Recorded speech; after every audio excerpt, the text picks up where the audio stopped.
Well, this is the day that the Lord has made. I'm Reverend Dwight Ford, and I have the privilege and esteemed honor of pastoring Grace City Church here in Rock Island, Illinois. And of course, we want to send salutations, grace and peace to the entire Philadelphia parish, Mount Zion United Methodist Church, Stevens Chapel United Methodist Church, Hopewell United Methodist Church, and Prairie Chapel United Methodist Church. And I want to say thank you to Reverend Daly, who I've had a chance to work with over the last few weeks, dare I say maybe a couple months now, in sharing and working alongside for a great effort with the Selma Bridge Crossing Jubilee, along with Dr. Keith Parker. She extended a very warm and winsome welcome and invitation for me to join you today. And to all of the Reverend clergy that lead these wonderful churches, God bless you. I wish I was there to greet you personally. I'm originally from Mississippi, Crystal Springs, Mississippi.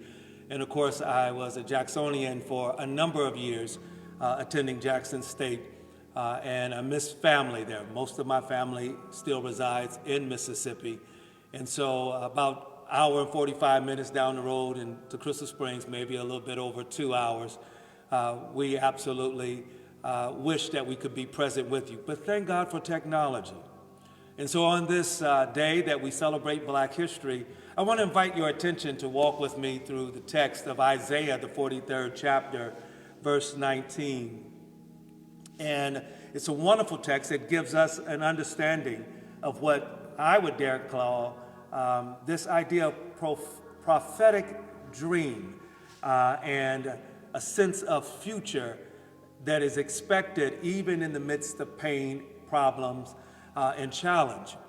And so I just want to lift up one verse and then walk our way through this morning's message to you. The word of the Lord. See, I'm doing a new thing. Now it springs up.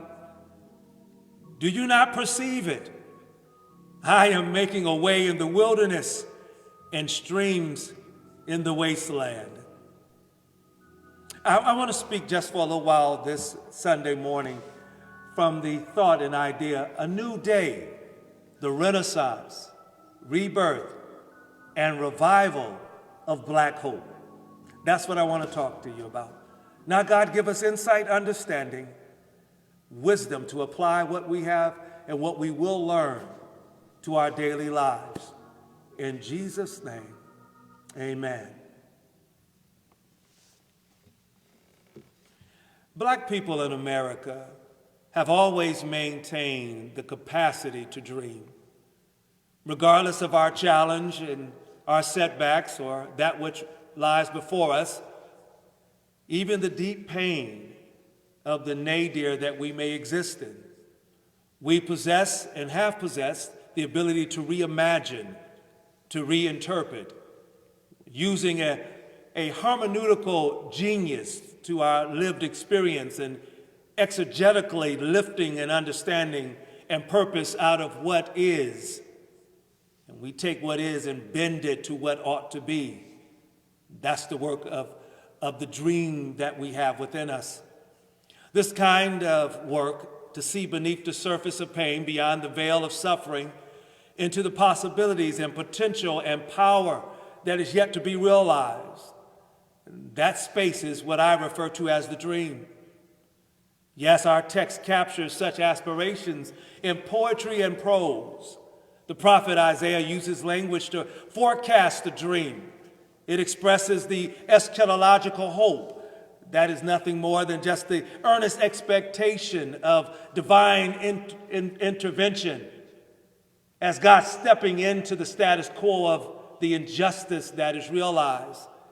He looks to a future where the way would be made and refreshing streams would flow where there has been nothing but stifling drought. That this new thing, this new era, this new day, the prophet would declare, would be brought in through the coming of one out of the lineage of Jesse and would be anointed to bring an era of peace, justice, mercy, and mutual consideration. We use the language now of a beloved community. A place and time where the poor would be judged with righteousness, the meek would have equity. That to me sounds like a dream. A time when violence would be done away with, where love would prevail, enemies would be transformed into comrades, where the former enslaved and dispossessed Israelites would have shalom, the state of reality, this state of being where bodily health would be enjoyed and no one would suffer from environmental injustice, where security and strength is found in love and not in weapons, where black people would live long lives and die of a natural death and not be gunned down with extrajudicial killings by police officers or by the violence of others, where the prosperity and abundance was available for all and not just to the privileged 1%, where people could express their gifts, their talents, and abilities in a successful enterprise. I think if you would agree with me, you and I would call that a dream. Wouldn't that be a dream? A dream of a beloved existence here on earth, not just in the sweet by and by. But I keep hearing, as I think about this dream that Isaiah is presenting before us, I keep hearing what happens to a dream deferred. You probably would recognize that language, a question that was given to us by famed Harlem Renaissance poet Langston Hughes. He asked that in a poem entitled, surprisingly enough, Harlem, sometimes better referred to as a raisin in the sun. What happens to a dream deferred? Does it dry up like a raisin in the sun? Or fester like a sore, then run? Does it stink like rotten meat, or crust and sugar over like a syrupy sweet? Maybe it just sags like a heavy load, or does it explode? Yes, you can get the feeling of how weighty the matter really is when you think about when we have these kind of dreams and they do not get a chance to become materialized. Isaiah's poetic dream was something that was so endearing to all. Translated to today's times and terms, a dream that said everybody mattered, especially black folks, that all counted, specifically black folks, and each having an imprint of the divine, particularly black folks, because when you've been undervalued, underestimated, and underappreciated, you need a special, particular, and specific dream just for you. When we have lived such lives of frustration and anger that has risen to such high levels, confusion that has had our hearts swell to a place that has extended its limits, become so wide, and despair that has plunged us so deep into a nation that refuses to embrace our blackness. So how can we ensure the dreams of black folks are no longer denied, detoured, detained, or deferred? Well, this is not the first time where we've had to ask such questions and confronted such challenges. And the history of the black experience in America teaches us something. You know, there was a time in the not so distant past when cotton was king and the order of the day was decreed by a shadowy personality called Jim Crow. It was a time when Southern planters ruled, and they implemented and maintained a system of economic exploitation and social degradation and racial injustice. The method of choice? Sharecropping. It was a system ripe with abuse. Ironically, there was little to no sharing and plenty of cropping to be done. And there was no shortage of back-breaking labor, specifically for black folks. And it was our forebears who worked from can't see in the morning to can't see at night. It was a system based upon cheap labor and not pay. Oh, there's some similarities today. The planter would provide a deteriorating shack, a shotgun house for shelter, and nothing much more. Pay was basically a 3M wage. You got paid out of meal, meat, and molasses, and everything else was advanced on credit. Some would argue there's some similarities today. And at the end of the season, the sharecropper was always, without doubt, in debt. No wonder our forebears sang the work songs of the past. Little B do the work, big B get the honey. Black man plant the cotton and corn, white man get the money. But it was in this season of sorrow that the cotton curtain would be cut asunder with the blade of opportunity. And in a 15-year span of mass migration of over 750,000 African Americans headed for the warmth of another sun, yes, a northern sun. A sun that would, in their mind, would be bright with opportunity. They boarded trains by the thousands, in the backs of pickup trucks, and anything else that would get them to northern cities. They left everything behind, save what possessions they could carry in hand and what memories they could hold within their hearts. They had the courage to leave a known hell for an unknown heaven. It was in those years, that decade specifically, that 175,000 blacks converged upon a Manhattan section called Harlem, a simple neighborhood population that was transformed into the largest concentration of blacks in America. And out of that experience, it teaches us something of how to make sure these dreams are no longer deferred, that there would be a new day. I suggest to you as we think through this text that if we're going to make sure a new day can come, we got to have a cultural renaissance. A renaissance of blackness where we tell our own stories to sustain our own sense of somebodyness. You know, I would hear my grandmother say, and the older folk of that generation, you are a child of God and God don't make no junk. That was her way and their way of telling us, oh, you're somebody. When the Reverend Jesse Lewis Jackson would stand broad-shouldered and straight back and with his afro extended beyond the regular limitations of a pat-down, clothed in a dashiki and dungarees and shouting out, I am somebody. That was purposeful. That wasn't just preacher hyperbole. That was purposeful. He was intending to give back a sense of dignity and somebodyness to people that were always told what they were not. And we must continue to define ourselves. And essentially, we have to own our history. You know, it was in the winter of 1827, 3 blacks who were frustrated and fed up with concerning the plight of black folks and couldn't find anyone to properly tell their story.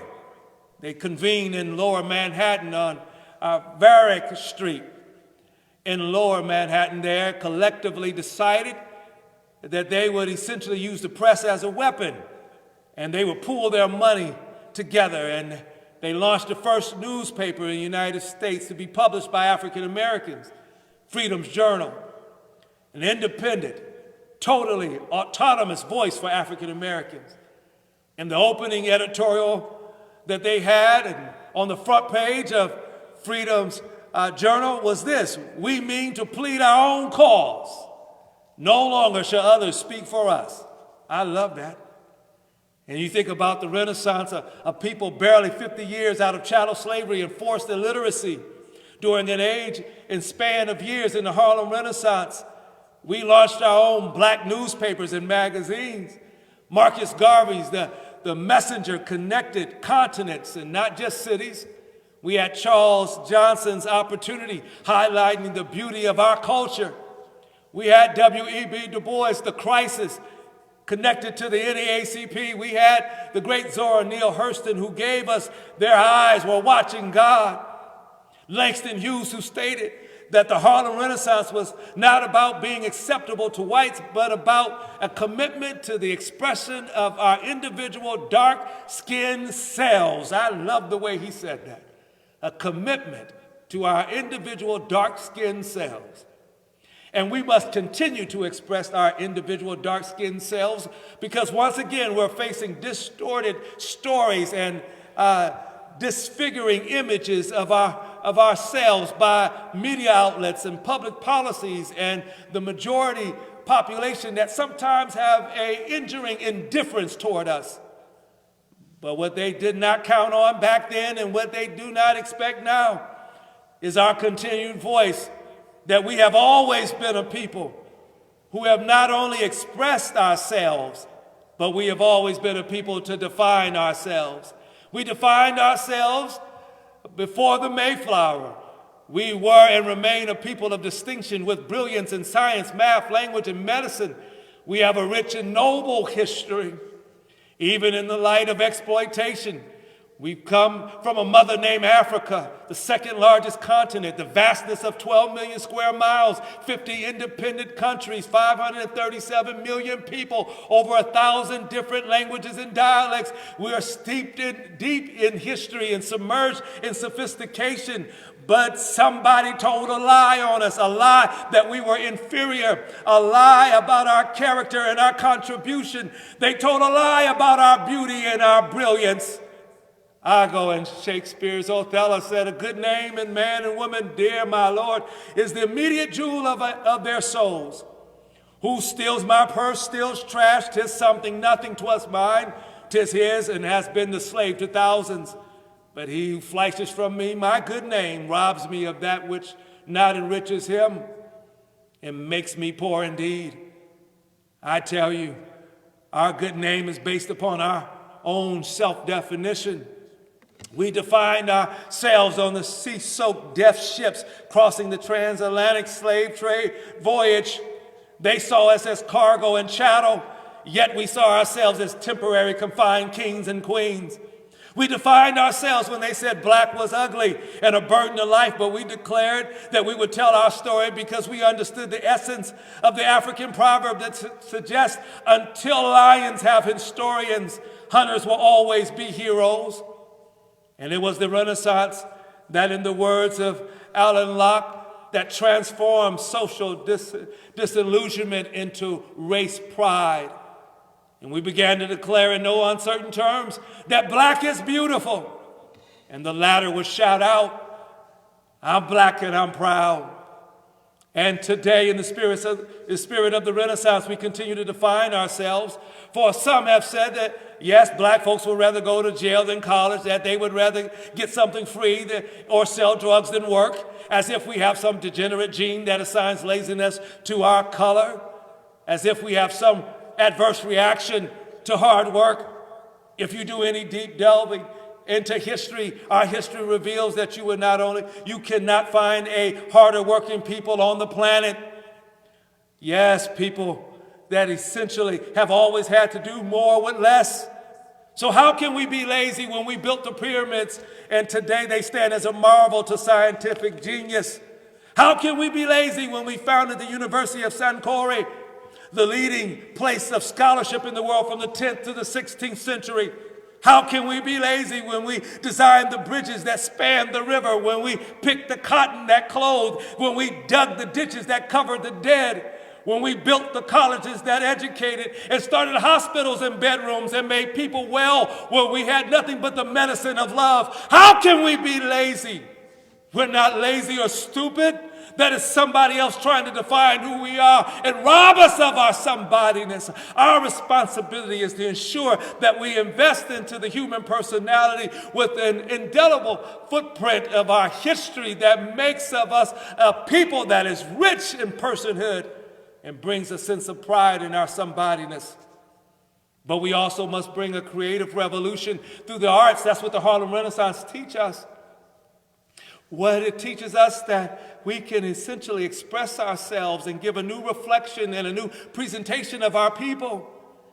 It was in the sharing and blending that brought forth Dudley Murphy's Emperor Jones. It took spontaneity and improvisation to produce Fats Waller and Louis Armstrong and Duke Ellington and Bessie Smith. Yes, and from the Cotton Club to the Apollo Theater, from the majestic Porgy and Bess to the incomparable Marian Anderson, it was our expression of creativity that brought the warmth to the soul that was considered always to be an outcast. It was our rhythm that was the heartbeat to our life. It was our dance that gave us the glide to our humanity. Our community must become incubators of this kind of creative genius once again. Where are our theaters so that we can see Shakespeare's Othello in our neighborhood? Where will we go to see Ain't Misbehaving or Lorraine Hansberry's A Raisin in the Sun? Where can we go to hear the poetic renditions of Paul Laurence Dunbar, County Cullen, or Langston Hughes, and hear once again the Negro speaks of rivers? Who will start a literary club, a debate club, a speakers guild, or a community theater and an art gallery for us today? If there are no buildings available, then we will start them in our church basements, in our church fellowship halls. No longer can we wait for others. We must start where we are, use what we have, and do what we can to say that our expression through the arts remains valuable and worthy of the works that it takes to continue them. But I dare not stop there. We have to bring this dream into reality through a rebirth of Black care and concern and community. We must once again return to a village concept where we treat everyone older as our beloved elder and everyone close to our age as our endeared sibling and everyone younger as our graced and gifted child. Gwendolyn Brooks said it right. We are each other's harvest. We are each other's business. We are each other's magnitude and bond. I believe that truly. We're not essentially trying to get into each other's business. We are each other's business. We have to return to the days of the ministry of a pot, pitcher, and pallet. When parents got up in the morning in years past, they cooked something and left something always on the stove. Maybe you could agree with that and remember those days. And when people would come by, they would knock on the screen door, and the first thing we would ask is, or inform them, come on in, and the first thing we would ask, are you hungry? Come on in and get you something to eat. I got something on the stove. That we were purposeful with it. We always left something on the stove because we expected someone to be stopping by sometime that day. Come on in and have a sit down. Because if I got a pot, you could get a bowl. And if I got a pitcher, you could get a glass. And if I got a space on the floor, you could get a pallet. That's the kind of expression we had for one another. It did not matter that we did not always share the same bloodline, but we were connected through a shared history and a shared existence that we made space for each other. Even our learning was shared. Maybe you would remember Miss Mariah Watkins and her husband taking in a young George Washington Carver. And they brought him into their care when he left the Carver's plantation with nothing but a small bag of his possessions, walking to the neighboring town where he could be educated in a colored school. And they brought him in to their home so he could live there while he attended a little school there. And she looked at him and saw something spectacular and brilliant in him. And she brought him close and said, you must learn all you can, then go out into the world and give your learning to your people who are so starving for a little education or a little learning. We must not only share life together, but we must share our learned experience, our learning, and our education with our people. We made it this far because we gained something that no one could take away from us. What Miss Mariah Watkins called learning, what we call education, and whatever form that it may come in, we counted it dear, whether that was through college and university, through trade school and military. Whatever we got as a little learning, we were willing to share it. It was ours, and we always would seek to pass it on to another generation. Our history reveals that we have a treasure in education, a gift so precious that we were actually in our historical record willing to die for it. In the days of enslavement, we would work from can't see in the morning to can't see at night. And at night, we would run through the cane brakes and cotton patches and hide under bulrushes and with the moonlight as our lantern, risking everything to learn how to read and write. We understand that if we were caught reading, we could have a finger severed from a hand cut from the arm, an eye gouged out of its socket, a tongue cut off midway, or even be killed because we wanted to learn. But it was so precious to us as a part of our freedom's journey. We needed it like we need oxygen in the lungs. We desired and we risked everything for it. Booker T. Washington writes, few people who were not right in the midst of the scenes can from an exact idea of the intense desire from the people of my race showed for education. It was a whole race trying to go to school, he says, after emancipation.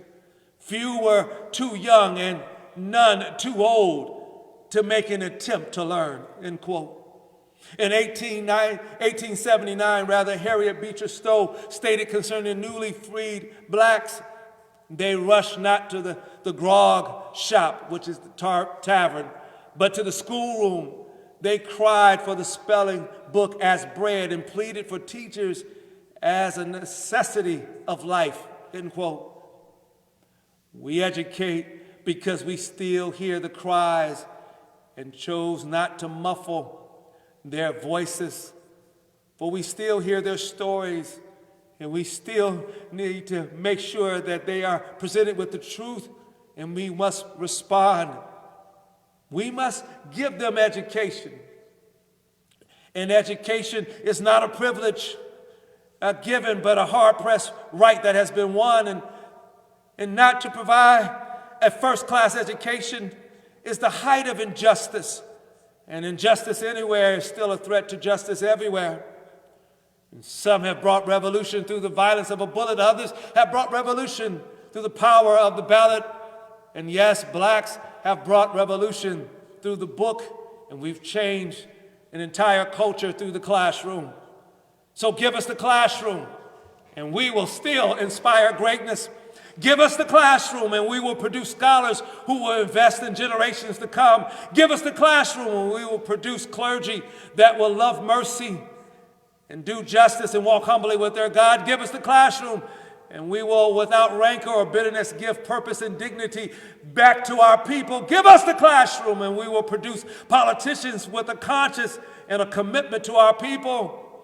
Give us the classroom, and we will inspire innovation through entrepreneur solutions, through research and informed actions, through reflection. And yes, we would teach them about math and science, technology, and yes, Greek mythology and literature and American history. They will learn civics and sociology, but it is also our responsibility to teach them about themselves. It is our responsibility to teach them about the courage of Ida B. Wells and Septima Clark. Our responsibility to teach them about the organizing ability of A. Philip Randolph, who taught us that at the banquet table of life, there are no reserved seats. You get what you can take and keep what you can hold. If you can't take anything, you won't get anything. And if you can't hold anything, you won't keep anything. And you can't take anything without organization.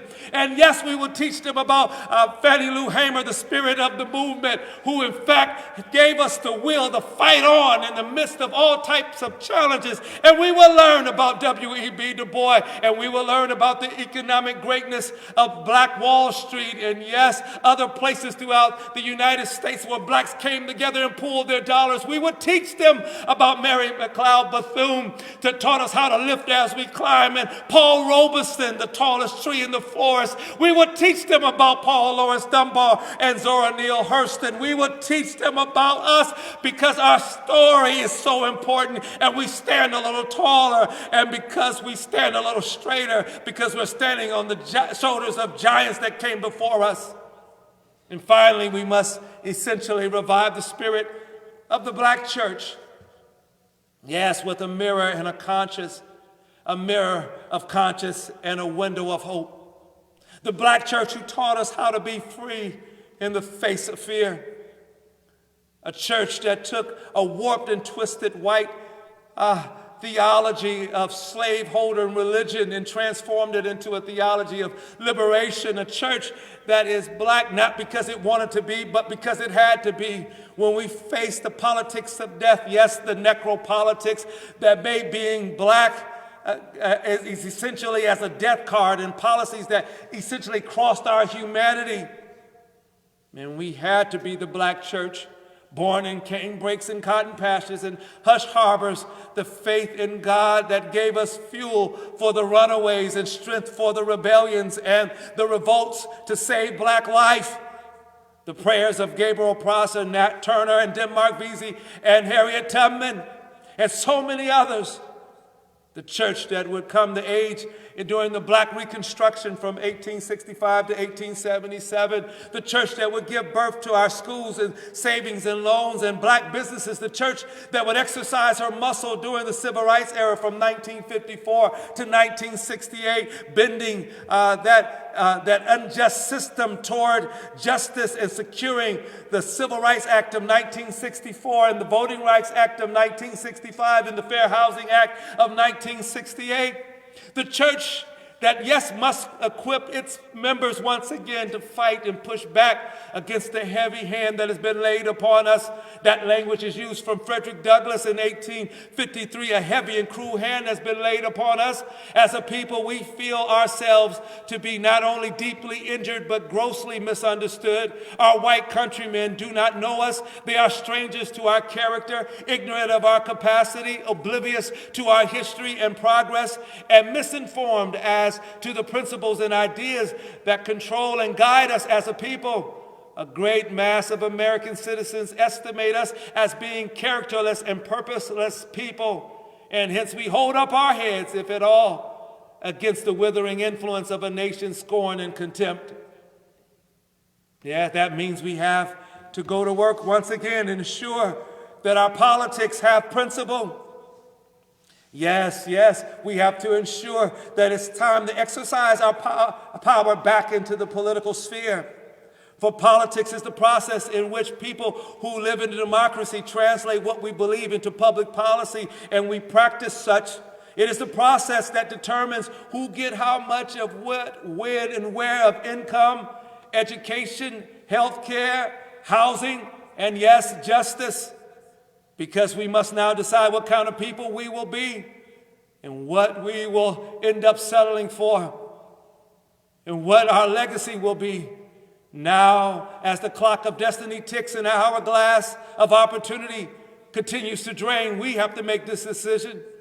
Today, we must possess the power of mind to say that we are not the property of any political party.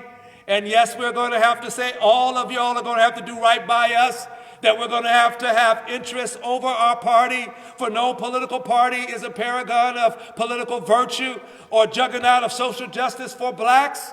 Morality does not stampede in on the backs of elephants or stroll in on the backs of donkeys. It is not robed in red or baptized in blue. And if you're black in this country, you face Pharaoh on both sides of the bloody Red Sea. And so we must send people into City Hall, council chambers, and governor seats and state legislatures, and Congress, the House and Senate, and the White House, and hold them accountable when they get there.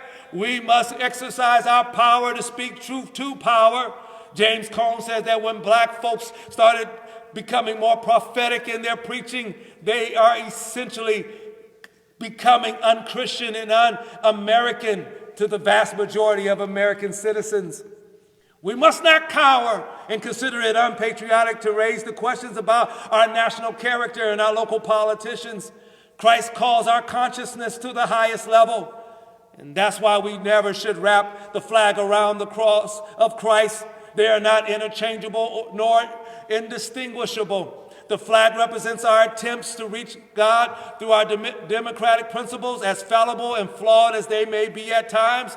They are nonetheless and can be earnest, sincere, but still stained through the political structures that are based upon power. Yes, power that is gained becomes power that must be maintained, and more often not shared, but power over. But the cross of Christ is a revolutionary act on our behalf, rinsing our humanity through the precious blood of our Savior. It is that cross of Christ that directs the flag's unfurling. It is that cross that creates the wind, that dictates which way that flag should sway in the wind. The cross is pure without our national covering, a cross that is shared with all humanity. Therefore, we vote not only our interests, but also our principles, and our principles reflect who we are as a people and black Christians. Therefore, we are never wrong to ask, why is our community littered with check cashing, payday loans, centers and rent to own, and liquor stores everywhere, and we can barely find a place to get our clothes dry cleaned, a coffee shop or a grocery store or any major employer that's not a nonprofit? We're never wrong to ask, why stop and frisk overwhelmingly happens in our community, and why we feel more often than not that it's blue uniform intimidation tactics, and why we always feel over-policed and underprotected. We have a right to bear that question. So we must maintain a mirror of conscience and a window of hope. And I've heard so many people say, this is not America, or this isn't the America I know. Yes, this is the America that has always been. I beg to differ. Childish Gambino said it this way: this is America. Don't catch you slipping now. And I'm afraid that America doesn't even recognize itself in the mirror of conscience. Mirrors are always interesting. They reveal what is. They capture the present state. We should not run from our mirrors. We should embrace them, for they show us what is. And prophets are always walking mirrors. That's why Isaiah says something new is coming. Yes, something that is different than what we have experienced, something that would have to give us a new definition of ourselves, something that does not distort but gives us definition, something that does not limit but does lift, something that does not take, something that gives. He would say in another passage in Isaiah, woe unto them that legislate evil, rob the poor of their rights, and make women and children their prey. Where are the prophets today that believe in the possibility, a dream of black security, sustainability, and yes, black salvation? Where have all the prophets gone? We still need a mirror of conscience to remind us that our creeds tell or reveal the oughtness of our potential, but our actions reveal the isness of our existence. Black people are disproportionately dying and disproportionately on the front lines, living in an ironic reality as being non-essential human beings to the body politic and being now essential workers to the body politic.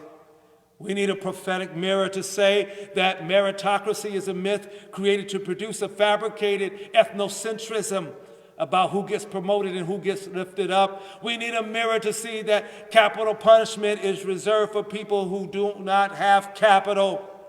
We need a mirror to tell America that somebody's hurting our people, and it's gone on far too long, and we will not be silent no more.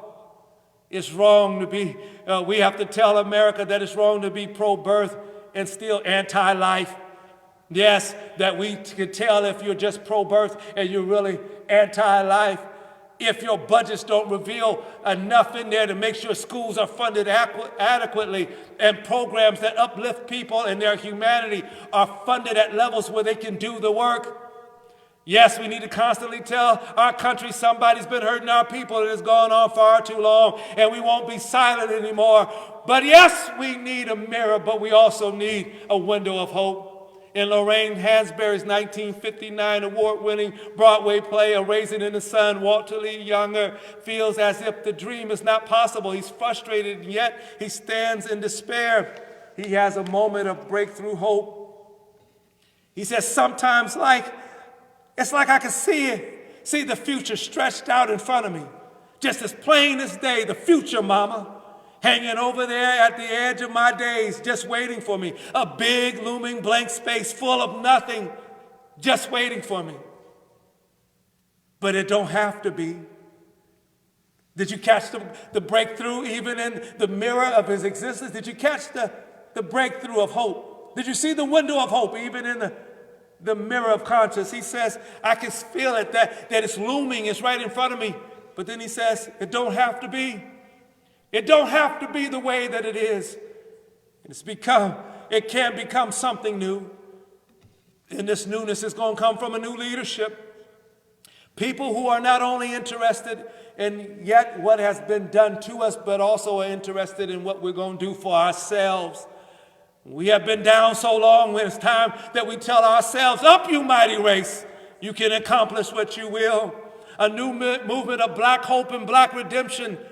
One that requires that we assume the responsibility of getting up, because no oppressive system has ever stopped in mid-stride after knocking someone down to lift them up. It's our responsibility to get back up. Langston Hughes said, Negroes sweet and docile, humble, meek, and kind, beware the day they change their mind. And we need to tell the world that we're changing our mind. We're re-envisioning ourselves through hope, this earnest expectation to believe that what is desired is still yet possible. We must prepare the world to see images beyond the wild and out antics of athletes and celebrities. We must re-envision ourselves. We must project images that tell the world that we're not just around here shucking and jiving, stepping and fetching.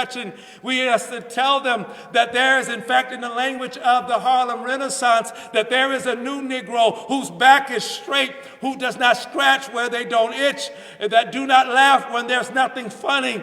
We must see ourselves, yes, as teachers, doctors, lawyers, presidents, and construction workers, entrepreneurs, pastors, journalists, scientists, and politicians. We must express our own God-given creativity, a creativity that is the result of a free mind. And the great black revolutionary of thought, Stephen Biko, taught us years ago that the greatest weapon in the hand of the oppressor is the mind of the oppressed. So we got to keep our minds free.